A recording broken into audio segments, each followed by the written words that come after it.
Series this summer, Understanding Missions. Tonight he's going to take on a challenging question, and that is whether or not we should support national pastors and how that works as a church and thinking through that question. So I'm going to ask Pastor Smith to come at this time.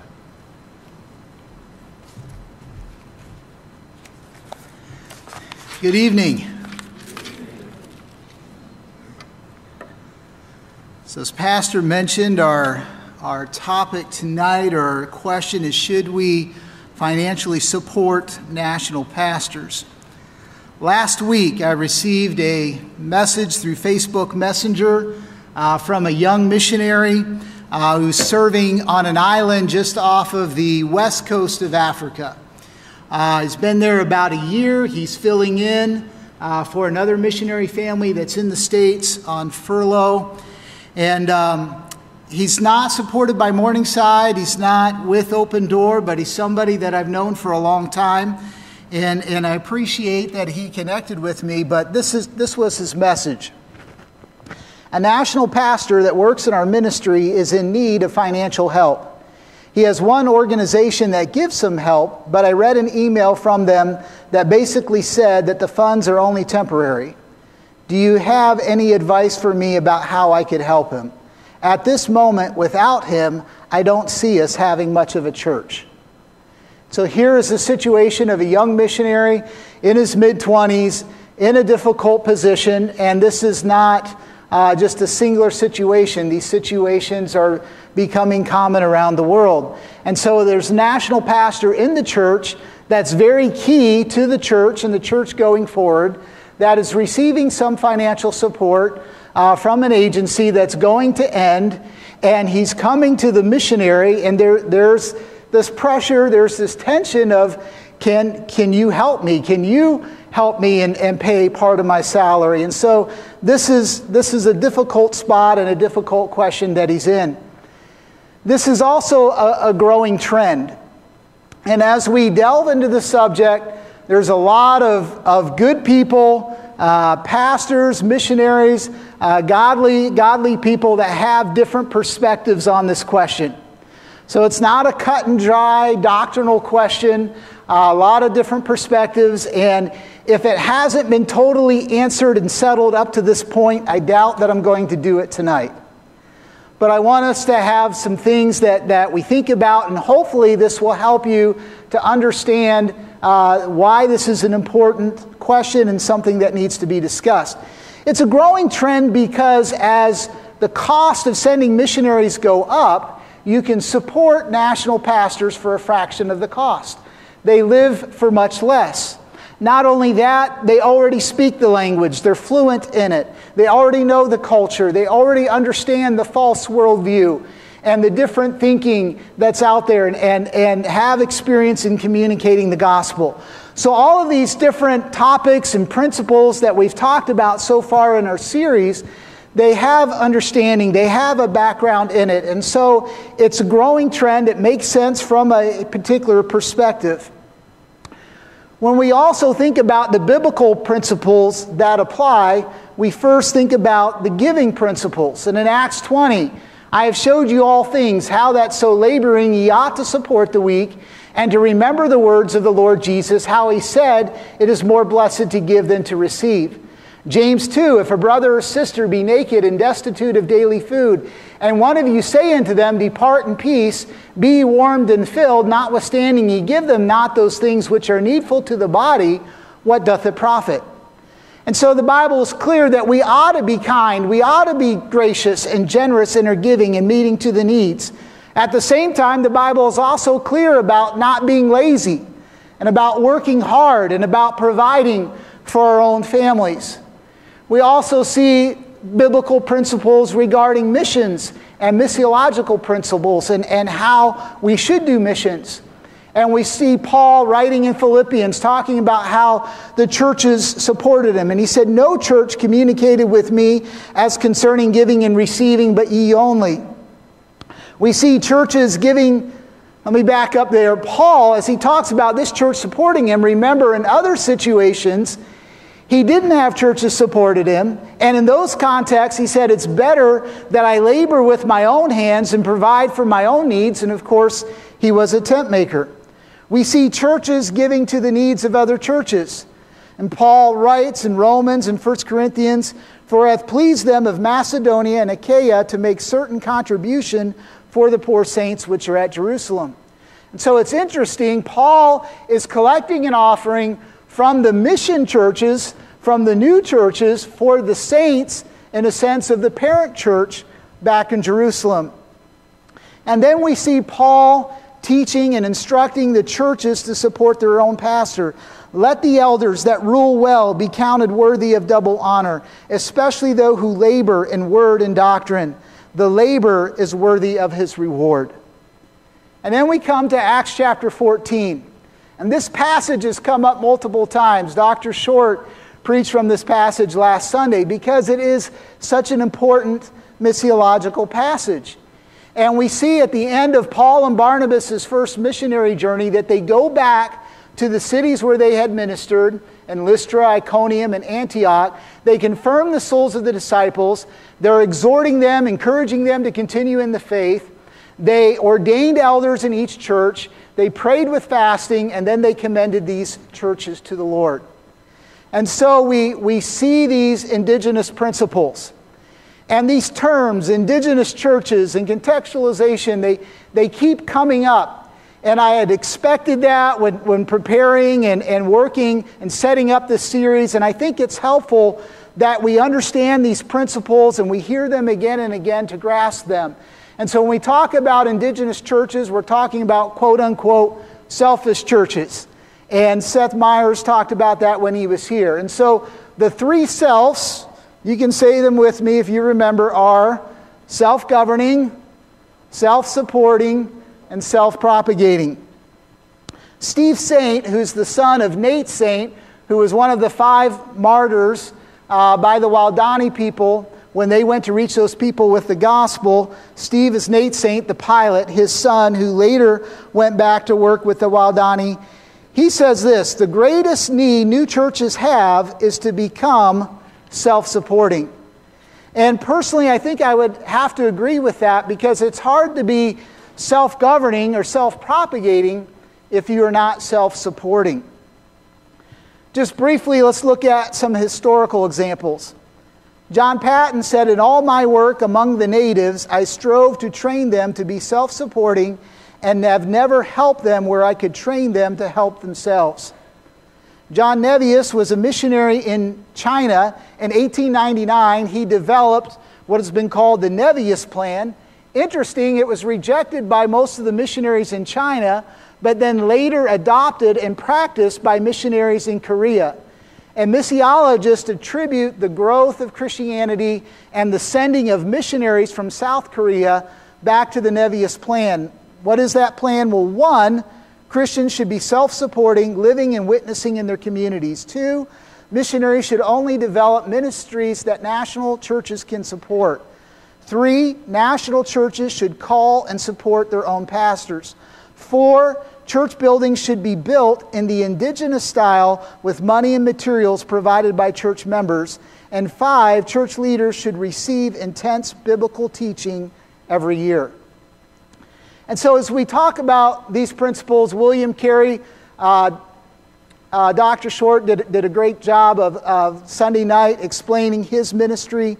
But these principles that we talk about, I want you to understand they are not a new fad or a new thing.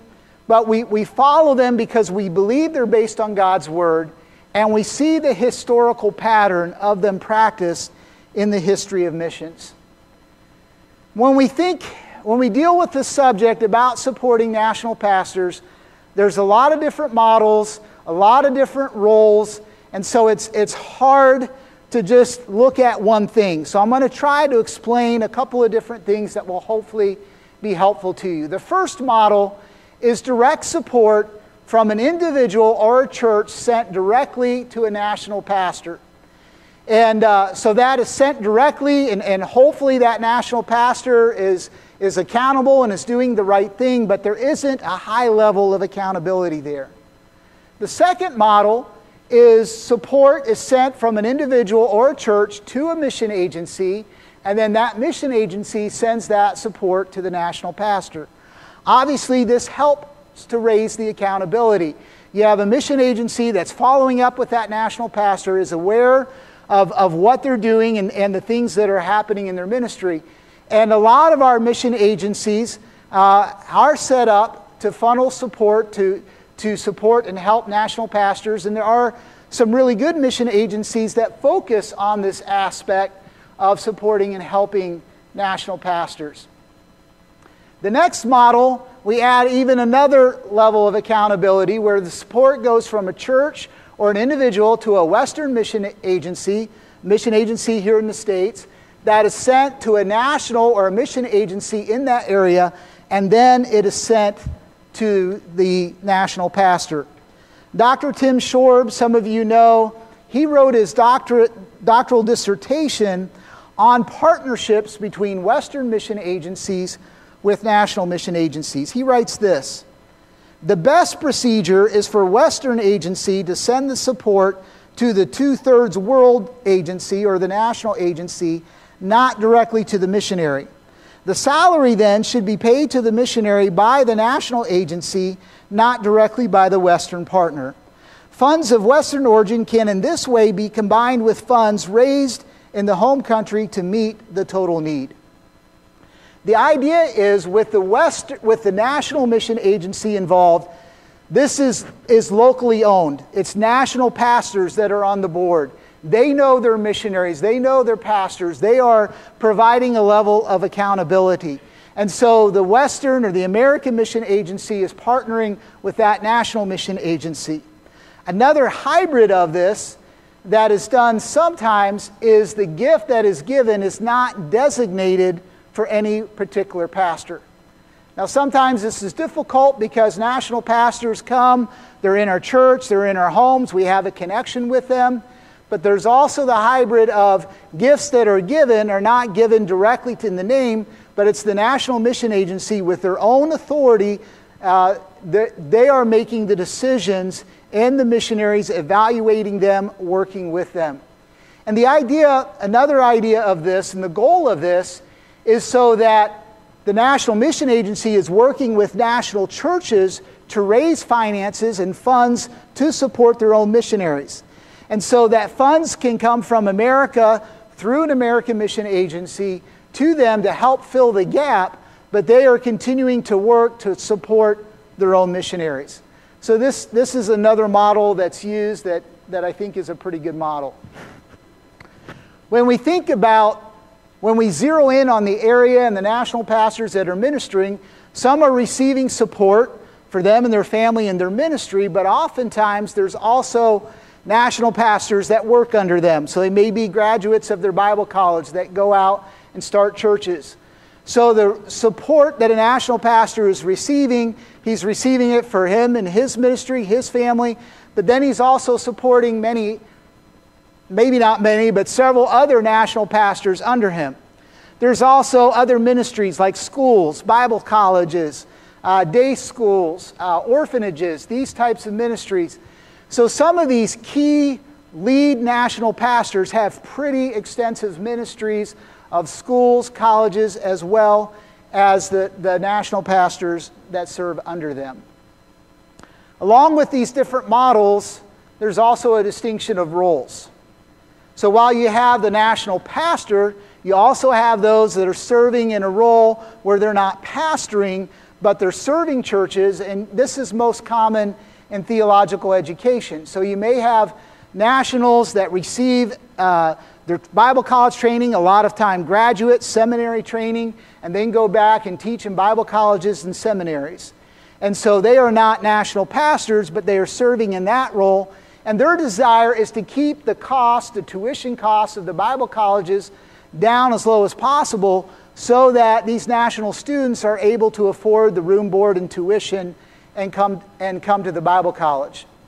So you've got these different models, and you've got all kinds of different roles. So you got it? Clear as mud, right? Now when we think about all these different things, you kind of have to evaluate each particular situation, but as we go through that, it's also helpful to think of the different questions. So I guess in trying to answer the big question, there's these other questions that I think are helpful and necessary to ask when we're evaluating each model, when we're evaluating each role and each situation. So the first question is, what is the impact on relationships?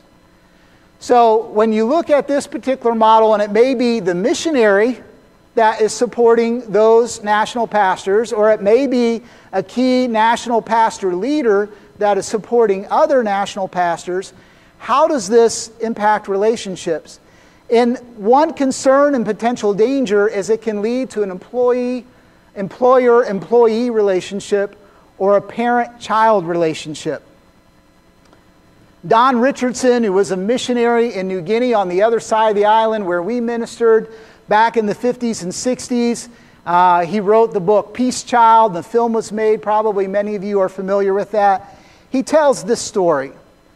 Learning that a Roman Catholic priest in another area was reputedly doling out goods free of charge to anyone who asked, 3 tribal men asked me, "Can he do that because he is richer than you, or is it just that he loves the people of that other tribe more than you love us?" I replied, "If indeed he gives them things other than medicine free of charge, it's because he sees them as children and himself as their father. If I saw you as children, I could do the same. But I know you are men just as much as I am a man. That is why I require you to work for the things that you need." They were quite pleased to know that I regarded them as men, so that was the end of that. In our ministry, we partner with a lot of churches, a lot of national pastors, and in that relationship, while at times we would help with immediate and urgent needs, we did not support them. We did not pay salaries because I didn't want them to see me as their parent or as their employer, but that we could have an open, honest, level partner relationship. The next question is, what is the impact on planting indigenous churches? As we've talked about, that's the goal in going, preaching the gospel, making disciples, to see churches form that are indigenous. And if this is the goal, then how is that impacted? Well, one thing that a lot of missions do to help towards this is they will support national pastors for just a set period of time. It may be 2 years or 3 years or maybe 4 years. So that to help the national pastor get started in the ministry, help meet those needs, get things going, and then as the church can support themselves, then that support would end. And so that is helpful, and that's a good way to do it. Some of the challenges in doing that is some national pastors, once the support ends from one agency, they will go find another agency and ask them to support them. And mission agencies of all different kinds, sometimes, they want to have missionaries, they want to have national laborers. So sometimes some will come and say, would you partner with me? And some have experience, and so sometimes that happens. Not too long ago, I was interacting with the national pastor and talking with them, and I've learned to ask questions, but ask delicately, and I found out that he was supported by 3 different mission agencies. So not only will some move from one to the other, but they'll get support from this agency and this agency. In addition to that, he was pastoring a church that he received some support, and he was teaching at a Bible college. The question in my mind of those 3 mission agencies, did they know that he was getting support from the other 2? So again, I'm proposing these just as questions that we've got to ask, that we have to be careful and think through as we work through this. The next question is, what is the impact on existing indigenous churches? Churches that are already indigenized. Ralph Hanger, writing a couple years back in Mission Frontiers magazine, writes this: "One of the first realities that occurs between the pastor and the local Christian community is jealousy. Why should one pastor get a regular good salary irrespective of the growth of his ministry and not others who have the same problems of providing for their families alongside their congregations? Until the time of his sponsorship, the pastor has been part of the community, relying on the same weather conditions and market concerns for his livelihood as everyone else, both through his family's farming and through the church offerings. Now, suddenly the pastor is getting funds from overseas and is no longer responsible to the congregation or to the local conditions for his well-being. I've seen a significant change in Papua New Guinea. Over the years of growing up and ministering there, Papua New Guineans could not come to America. It was extremely rare. Too wide of a gulf there, the Pacific Ocean, and too expensive. So through missionary efforts over the years, God has blessed, and there are hundreds of Bible-preaching, independent Baptist churches that are indigenized. They have national pastors, they have national deacons, and they are functioning on their own. It is difficult for the national pastors. It's hard. A lot of these churches, people, they don't have jobs, they don't have salaries, they're supporting them through their sweet potatoes and chickens and pigs and other things, supporting them the best way that they can, but these pastors are faithfully serving.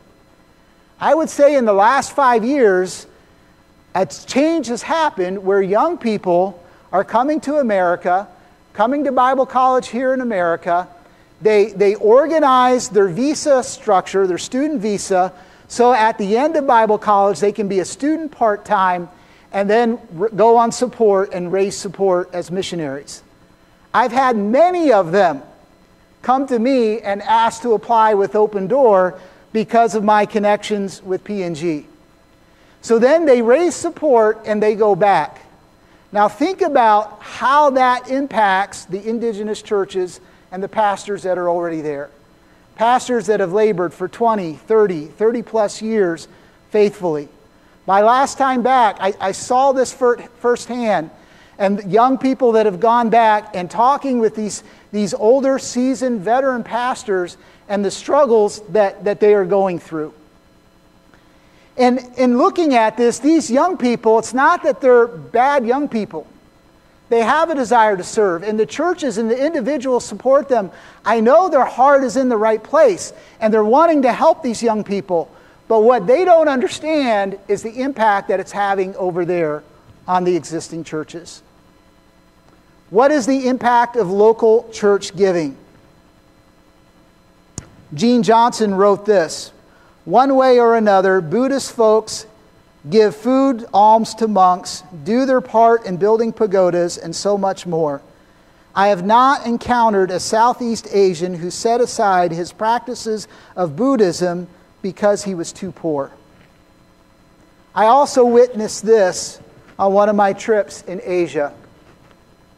As I was staying at a motel, speaking in a Bible college, walking back and forth in the streets of a major Asian city that was heavily Buddhist, I would hear the bells and see the Buddhist monks on street corners and people giving. And so that Sunday I preached on missions, and in part of my message I emphasized the importance of local church giving to missions. Afterwards I was talking with men and I said, I've noticed, the monks on the corners and ringing their bells and people giving, is that offerings? And they said, oh yeah, that's people giving. And I said, well, do the Buddhists, do they give? Do they give a lot? And one man made this statement. He said, Buddhists are much better givers than Baptists. Obviously, there's far more Buddhists than there are Baptists, but I think he was talking about individually, Buddhists give more than Baptists. That made me take a step back. One, it shouldn't be. And two, we have to be honest and carefully think, as our missiology, our methodology here in the States, are we doing anything that may contribute to that? And that's what we want to be careful about. The next question is, what is the impact of national church partnerships on the purpose of missions? And what I mean by that, our goal in seeing indigenous churches is these churches reproducing, starting new churches, partnering together to do missions, to send missionaries. But another thing, and again, in talking with people and looking at this, when you have churches with pastors that are receiving support from missions in America, so this is model 2, if you can think back to those models, now they have connections with these missions. So you don't want to bite the hand that feeds you. So even though these may all be Baptist churches, may all be part of the fellowship, when it comes to working together for the purpose of missions, sometimes issues that are on this side of the ocean, English issues, American issues, can impact partnerships there. And if that's not clear, you can ask me afterwards and I can try to explain more. But again, what I'm trying to help you see is this is complex. And we have to be careful. We have to do our research. We have to look at the long-term picture. Are the models sustainable? This is a key question in missions and developing indigenous missions. Whatever model, church buildings, if in our area in Simbai, if it's for Morningside to come build a church building and our churches are growing and reproducing and we got 20, is it really sustainable and viable for Morningside to come build 20 churches? Or do we have to find indigenous models to do that? I was in one area of about 6 different Bible colleges, heard of dozens more, and some college 20 students, some 30, some 50, some 80, some 100. And a lot of these young people, sharp young people that want to serve God, and I'm talking with the leaders, okay, they want to go out. How do we do this? How do we finance this? And many is, Brother Dave, we got to get more support. We got to raise more support from America.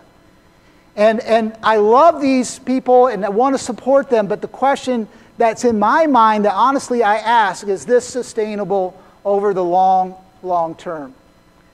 What is the impact on closed, restricted countries?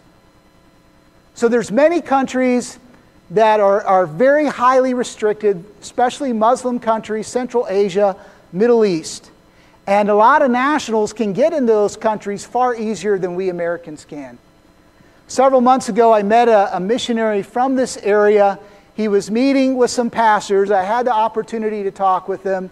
He used a pseudonym. He didn't even like to use his real name, even here in the States, because of the area where he ministers. And as we were discussing different models of how it works, he said nationals can get into these countries much easier. And one model is they are supported from America. But when people start asking questions in those communities, what do? You don't work. How do you buy food? How do you pay for your family?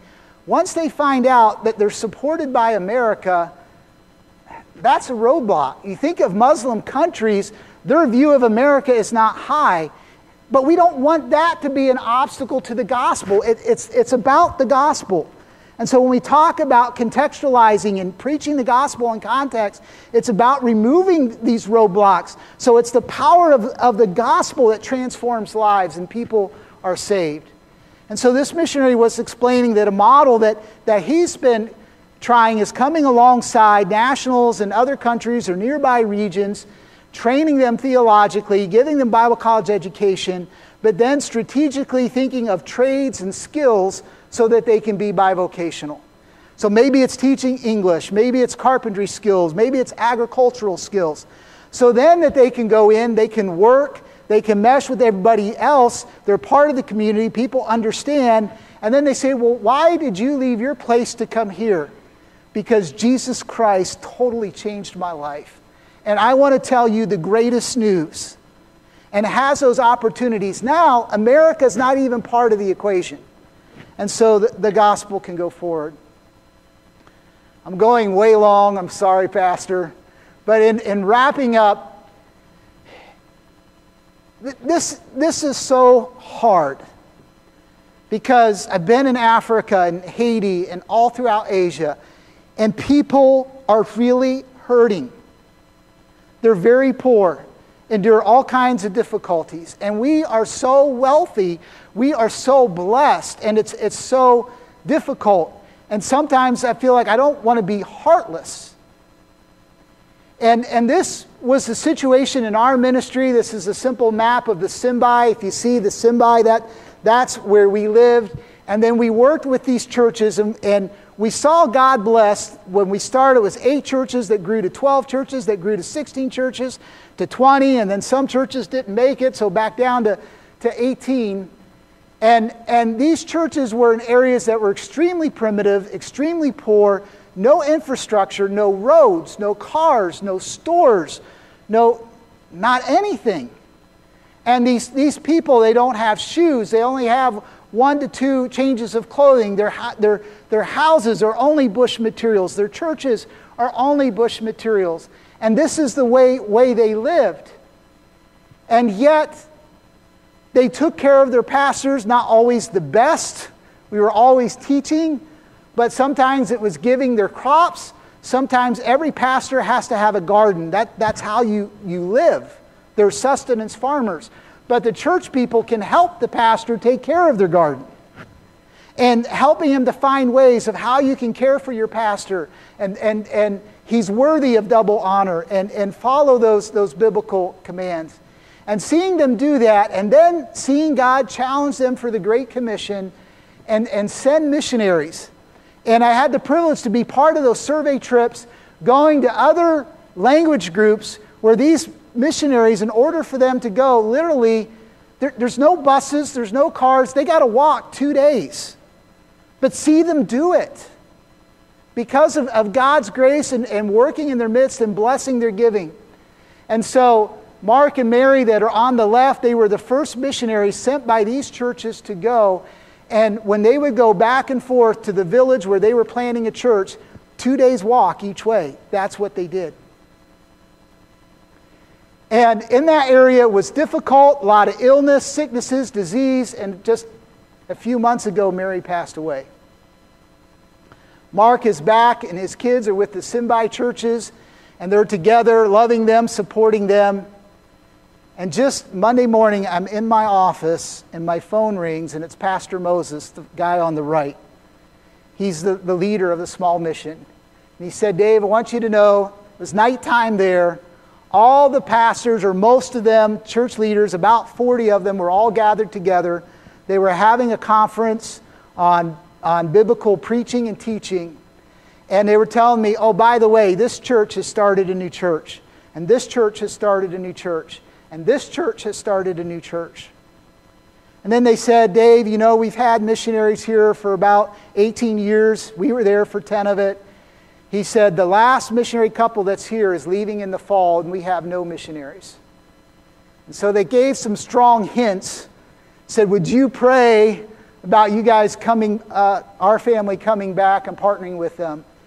And I listened and I said, yes, I will pray with you. And I've been praying for some time, and I was praying even during that conversation. And then they said this, but we also know that it may be God's will that we don't need missionaries anymore, that we can continue on.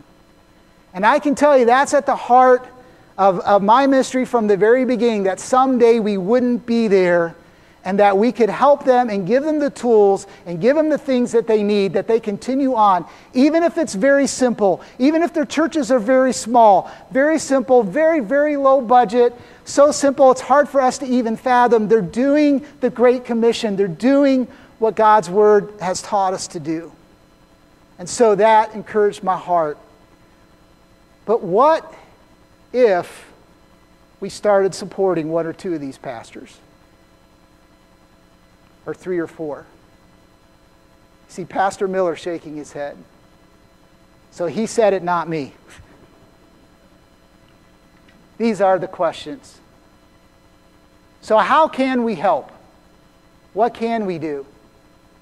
So when that story in the beginning, that young missionary that messaged me, this was the answer that I gave him. So first, we always pray. It's imperative that we teach the church to give. And unfortunately, sometimes in missions, we don't do this enough. It is absolutely imperative. Even as people as poor as the Simbai people, they can give, and I believe biblically they should give. We need to encourage and equip and help the pastors. We just don't want to say, be ye warmed and filled like James. We want to come alongside, and we want to encourage them, and we want to help them. And as part of mentoring them in the pastoring ministry, I was also trying to find ways and talk to people, and had people from Morningside. We did a men's conference, talked about basic business principles and how can they support themselves and how can they use the natural resources to support their pastors, their coffee. They even have gold in one part of the area. How can they use these resources to support, not much gold, just a little bit of gold. Otherwise, you're going to start thinking Dubai, okay? Nothing like that. Little gold specks. But how can they use the resources that they have to support their pastors and to support missions? And then giving. I think there is a time and place to give, and we did give. When we would go to town and buy food, we bought extra rice, extra salt, extra staples in with us. Because there were urgent needs, there were critical situations. A landslide would wipe out a garden, and that's the way that they survive. And so we did help, but we tried to do so carefully to help them, to show them biblical love and kindness as the Bible teaches us, but not to hurt the cause of Christ long term and not to create dependency. So this is a tough question, and pray for us, pray for wisdom. But these are the things that need to be thought through, and I hope this is helpful as different opportunities come up and we as the missions committee works through these things. These are the questions or the kinds of questions that we're asking, and so I hope it's helpful. So we only have 12 minutes left. That's my bad, but still have time to pray together. So please remember the requests that were mentioned, that Pastor mentioned, but break up in groups, and let's pray together at this time.